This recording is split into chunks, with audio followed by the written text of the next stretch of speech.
Hey there friends, welcome back to my YouTube channel.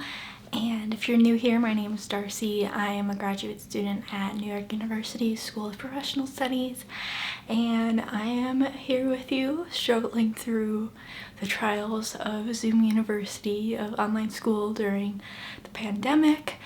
And essentially last semester, fall of 2020, was my first semester doing online school because that's when I started grad school, and I'm about to go back for my classes this coming spring semester. So I thought I would do this video talking about tips I learned along the way of how to get through online learning. And I'm very fortunate that I actually got to do a lot of my semester in person because I have a small program and we're able to do hybrid classes. So I really saw the difference between when I was in person and when I was at home here in my apartment or back in my hometown in Chicago for the very end of the semester with the holidays. So trying to figure out how to make it work when I am not in the classroom. I know so many of you out there have dealt with online school since the pandemic in the last year. I feel you. So these are some tips that maybe will help you because they've helped me.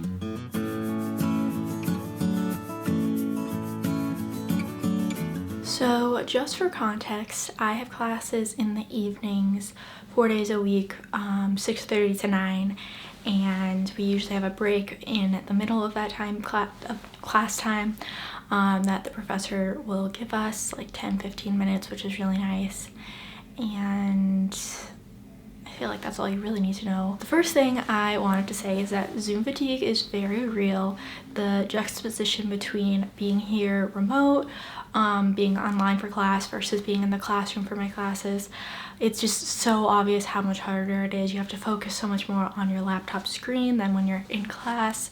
And you can look at your professor, your classmates, the PowerPoint not so close to your screen, and all of that. So I think first of all, like, just know, like, you're not crazy. Like, it is a very real thing, and I think so many people have experienced it. So let's just jump into the tips I found that help. I think having a designated space makes a huge difference. I live in New York City, so my apartment is not huge. I don't have the biggest room ever, but before the pandemic, I did not even have a desk because I was working in an office.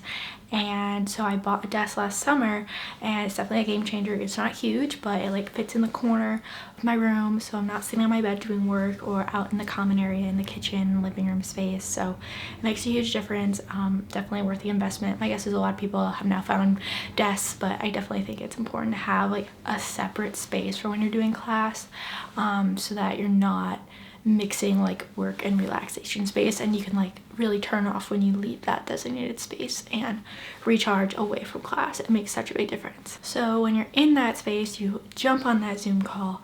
I definitely think you need to put your phone out of reach. It's so easy to want to get on your phone when you can hide it under your computer or whatever. Professors don't come for me, but it's just so tempting when you're like distracted so easily at home, or even to go on your computer. I don't know why I haven't been doing that as much. I guess because you can see reflected on your screen at night when the light changes from different tabs. So I'm like, oh, people can figure out if I'm like switching tabs, so guys, don't do that. But I honestly think you should put your phone out of reach. Honestly, you could even turn off notifications if that helps you, because it's just so tempting otherwise. And I think you gotta like eliminate all distractions. So I mostly do class in my room, have my door shut, so I am not distracted. I mean, things come up. My roommate has a wonderful dog who I love, so sometimes I let him in, but it's definitely like a distraction, obviously. So I think to the best of your ability, whatever your situation is, try and have a private space where you can really focus and like limit your distractions. Sometimes I'll sit out in like our common space if no one else is home, because I think the lighting's a little bit better there, and then at least I'm getting out of my room some. But for the most part, my desk, phone away, all that jazz. And this is a random one that I didn't know about for a little while, so maybe some of you don't know this, but I think a lot of people do at this point, which is hide self-view on Zoom. I use Zoom the most, so like I don't know about some of the other platforms out there, but I feel like most of them should have this option, which is like you can't see yourself. Like obviously it's good to like make sure you don't look weird or your lighting's crazy when you first get on. However, then I think it's like really healthy to turn it off. Otherwise I know I end up like checking myself in it way too frequently, or like watching myself when I'm talking, and that's just not normal. We're not meant to see ourselves like that 24/7. So, and it's just way easier to focus on other people. Yeah, I highly recommend turning off Softview. It makes such a huge difference. When I found about that, I was like, game changer. And sort of with that, if people are just chatting, I definitely think gallery view is really nice. Everyone's different, but it feels more like a classroom, I think. And then when people have slides up, sometimes I want to like minimize and not be able to see anyone's face. However, I do find that at least having the professor's face, or possibly like a few faces on the side, makes it still feel like a classroom. Otherwise I just feel like I'm looking at someone's slides and like not in class. I feel like the face aspect makes like a big difference, and being able to watch a speaker when they're speaking, if you know that's kind of the focus, because we have a lot of guest speakers in my class, so then I will like pin their video, or I will even just have it on speaker view so I can like, you know, see them and then see whoever asks a question kind of thing. I definitely think Zoom has more capabilities than we like give it credit for, so utilize those. Obviously it's not a perfect system, but I think playing around with like what helps you focus the most is definitely, it's worth doing. When I'm actually in class, I still take handwritten notes, even though obviously like now it's normal to have your computer on hand, versus in the past some professors like literally wouldn't allow computers. I think it's still helpful to take handwritten notes because I don't know, otherwise you're gonna be flipping back and forth, or like have two screens open, or I guess if you have another monitor maybe it's like not a big deal, but also I just think it's nice to have something to look at that's not a screen, and to be doing like something physical. And also I think note taking is supposed to like make you remember things more effectively. I think there's research on that. Don't quote me on that. I do think it's like very helpful though, so maybe consider doing that if it helps you. Not for everyone. I definitely notice a difference though. Also, I know this is not everyone's favorite thing, but I think you should at least put on slightly decent clothing. Like I honestly think the act of like changing clothes just like puts you in a different mindset. So sometimes I will literally like shift from pajamas to just like sweatpants during the day. But I think at least like having something more than like sweatshirt on, it can make you feel good if you're like feeling in a funk, you know, and want to feel like more classroom. Because when I do get to go to in-person classes, I love getting dressed up because I have nowhere else to go, so it's so exciting to me to wear real clothes. So sometimes I will just wear like jeans or something when I'm sitting at home. I know. I do honestly think getting dressed can just instantly make you feel a little bit better if you have been doing a lot, you're just at home. I will even sometimes put on makeup if I really need a pick-me-up, especially like the beginning of classes. I probably will. Although, oh, here's another tip. Zoom does have like a facelift corrector of some sort, which I do really appreciate for when I don't want to wear makeup. Don't love that it's like sort of almost like a Facetune situation, but it makes me feel a little bit better and like less self-conscious or like distracted, just because if I'm not wearing makeup I have like a lot of acne scarring, and so I get really paranoid about that kind of thing. That does help me be able to just like focus a little bit better, which is why I do actually use it. Moral of the story though, if you just like want to feel a little more put together going to class, make it feel more like something important, I honestly do think just like changing out of a sweatshirt or putting a little touch of makeup on, it can feel a little nice, you know, switch it up. I'm all for the sweatpants, but especially from like the top up, it can be nice to like put something a little bit more on, even if it's just like a comfy sweater, you know. Okay, now this tip is a big one. Step away from the computer whenever you get a break, or even if you don't actually have a break but you can turn your camera off and you need to step away for a minute.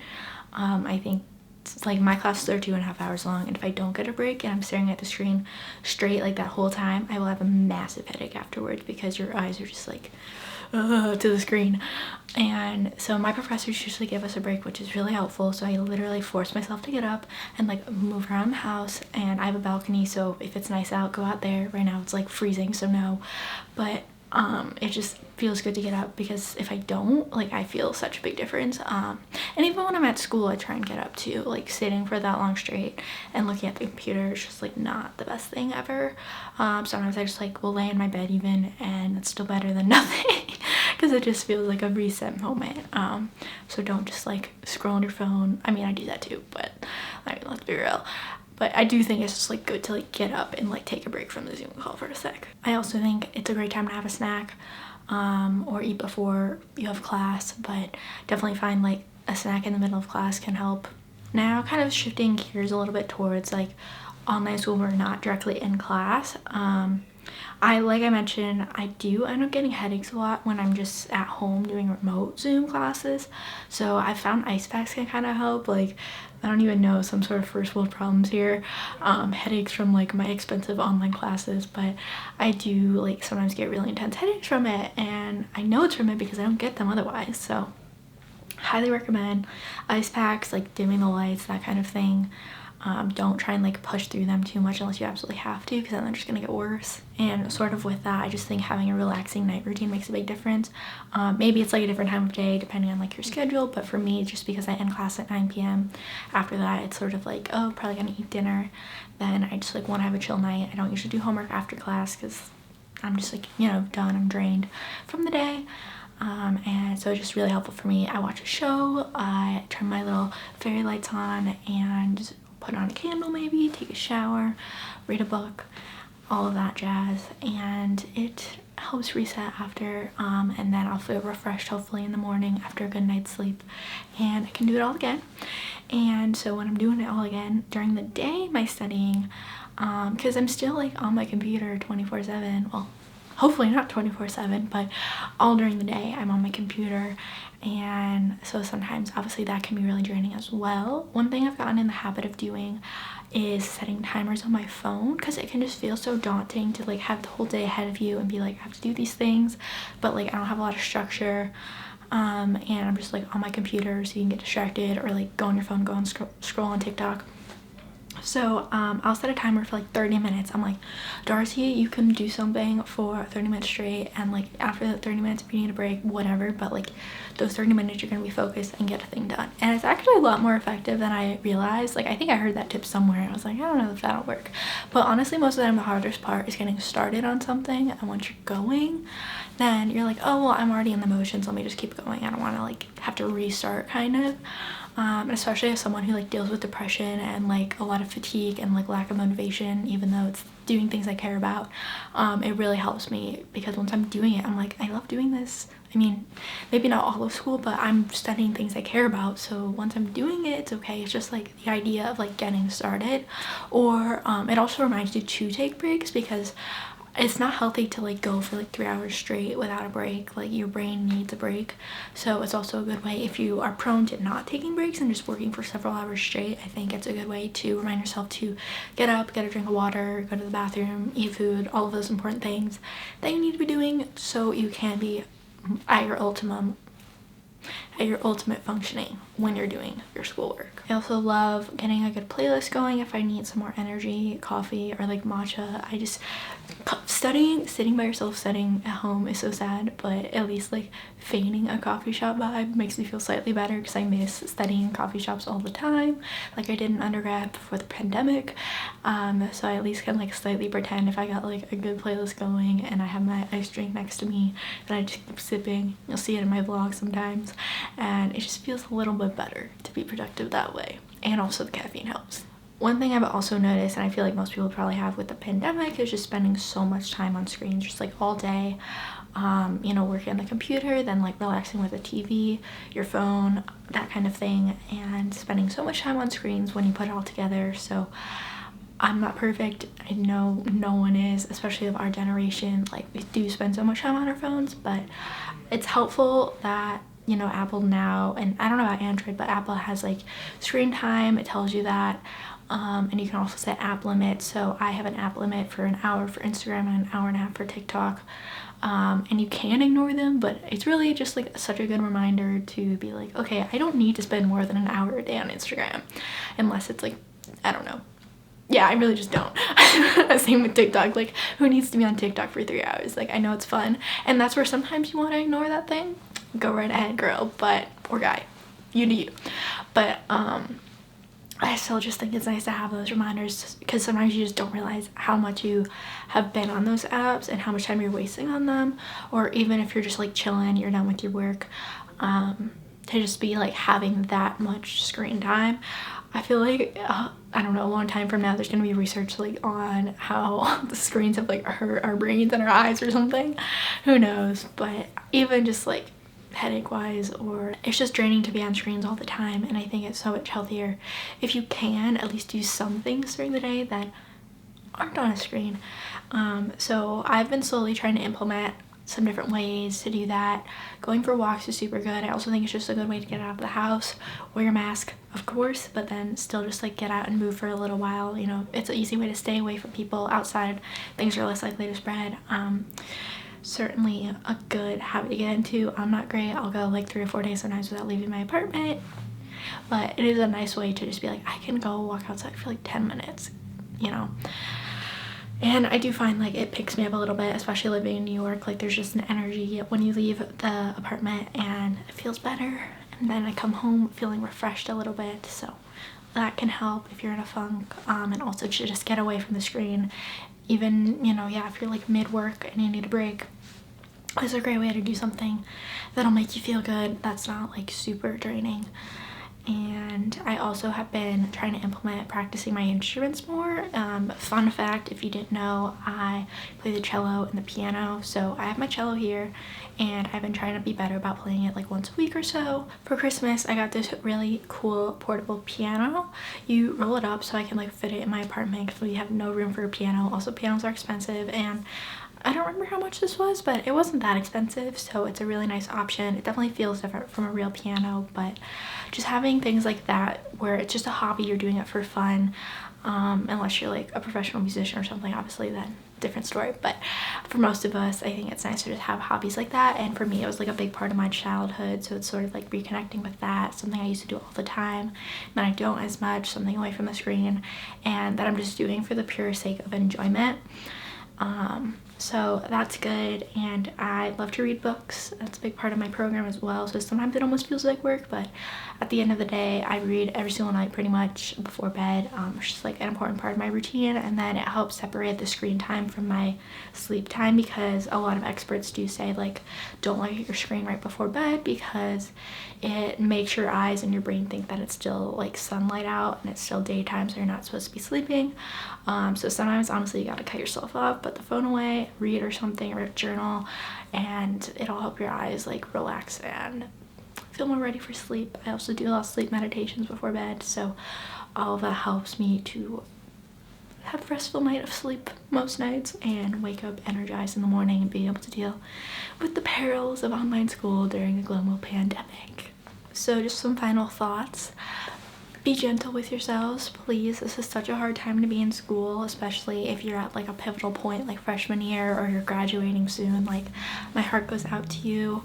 I am here with you, here for you. Like, if you want to comment down below any other suggestions or questions, like, we are all in this together. I just don't want to spill anyone, and I just hope these tips can help you a little bit, guys. And as someone who is doing both in-person and like remote classes, I can just tell you it's such a big difference, and it's not just you. Like, it is a lot harder to sit at home and try to be in class sort of, and just being on your computer, all of those things. It's a hard time, so just take care of yourselves, do what you can, do your best, but also give yourself a break. And yeah, the vaccine is out there. We will be on the other side of this hopefully sooner than later. But all right, take care everyone. Bye.